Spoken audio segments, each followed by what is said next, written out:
একটি প্রশ্ন দিয়ে শুরু করি। যদি একদিন সকালে ঘুম থেকে উঠে দেখেন আপনার শহরের অর্ধেক মানুষ নেই, রাস্তা নীরব, ঘন্টা বাজছে শুধু মৃত্যু ঘোষণায়, তখন সভ্যতা কেমন হয়? 1400 শতকে ঠিক এমনটাই ঘটেছিল।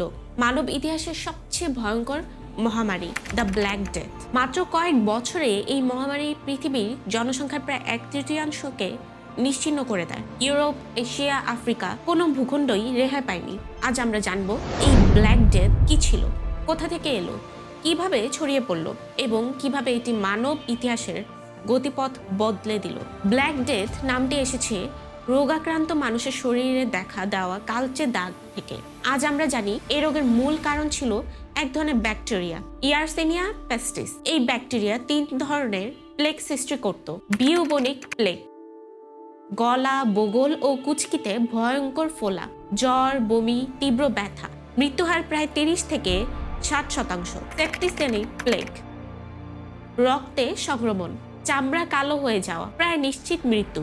নিউমোনিক প্লেগ, ফুসফুসে সংক্রমণ, হাঁচি কাশির মাধ্যমে মানুষে ছড়ানো, মৃত্যুহার প্রায় 90 থেকে 100%। এটি ছিল শুধু রোগ নয়, এটি ছিল একটি জীবন্ত আতঙ্ক। কোথা থেকে এলো এই মৃত্যু? বেশিরভাগ ইতিহাসবিদ মনে করেন ব্ল্যাক ডেথের উৎপত্তি হয়েছিল মধ্য এশিয়া বা চীনের কোনো অঞ্চলে। 1330-এর দশকে এই রোগ ছড়িয়ে পড়ে বাণিজ্য পথ ধরে, বিশেষ করে সিল্ক রোড দিয়ে।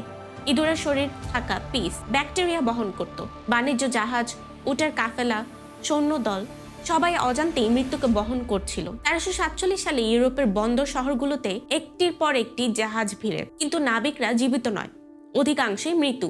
সেখান থেকেই শুরু হয় ইউরোপের সর্বনাশ। ইউরোপের নরকের দরজা খুলে যায়। ইতালি, ফ্রান্স, ইংল্যান্ড, স্পেন, কয়েক বছরের মধ্যে পুরো ইউরোপ পরিণত হয় মৃত্যুপুরীতে। কিছু শহরে 50 থেকে 70% মানুষ মারা যায়। গ্রাম সম্পূর্ণ উধাও হয়ে যায়। চাষাবাদ বন্ধ হয়ে যায়। খাবারের অভাব শুরু হয়। প্রতিদিন শত শত লাশ, কবর দেওয়ার লোক নেই। 4 ঘন্টা বাঁচতে বাঁচতে থেমে যায়, কারণ বাজানোর লোকও মারা গেছে।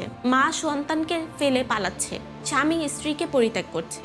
মানুষ মানুষের কাছেই ভীত। মানুষ কিভাবে ব্যাখ্যা করেছিল এই বিপর্যয়? তখনকার মানুষ ব্যাকটেরিয়া জানত না। তারা বিশ্বাস করত এটি ঈশ্বরের শাস্তি, পাপের ফল। বাতাস বিষাক্ত হয়ে গেছে। ইহুদি বা ভিন্ন সম্প্রদায় দায়ী। ফলে শুরু হয় ধর্মীয় উন্মাদনা, আত্মদণ্ড, সংখ্যালঘু নির্যাতন, গণহত্যা ও সহিংসতা। বিজ্ঞান না থাকলে ভয়ই ওঠে সবচেয়ে বড় শাসক, প্লেগ ডাক্তার। চিকিৎসা না বিভ্রম। এই সময় দেখা যায় অদ্ভুত এক চরিত্র, প্লেগ ডাক্তার। তাদের পোশাক লম্বা কোট, ঠোঁটের মতো মুখোশ, মুখোশের ভেতরে সুগন্ধি গাছপালা। তারা বিশ্বাস করত দুর্গন্ধই রোগের কারণ, সুগন্ধি বাতাস রোগ ঠেকাবে। বাস্তবে এই চিকিৎসা প্রায় কোনো কাজেই আসেনি, কিন্তু এটিই ছিল চিকিৎসা বিজ্ঞানের প্রাথমিক অন্ধকার অধ্যায়। ব্ল্যাক ডেথ কিভাবে পৃথিবী বদলে দিল?